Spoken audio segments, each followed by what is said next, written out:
অনুষ্ঠান তো শেষ, সবাই চলে গিয়েছে। শরীরটা তো টায়ার্ড ছিল, তার সঙ্গে মনটা ছিল প্রচণ্ড খারাপ। তার কারণে বাড়িটা একদম ফাঁকা হয়ে গেছে হুট করে। পুরো বাড়িটা মনে হচ্ছে আমাকে গিলে খাচ্ছে, এরকম একটা ব্যাপার।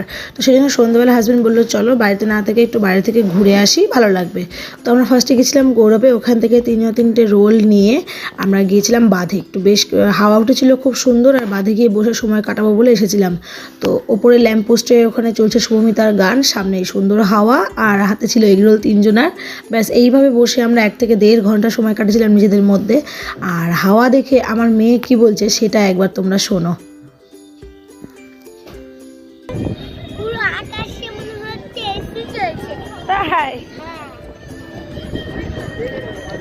তারপরে আমরা 1 কাপ করে চা খাই। চা খেয়ে আর কি রাত্রে ওই 9:30 পৌনে 10টা হবে বাজছিল। তো তারপরে বাড়ি চলে আসি।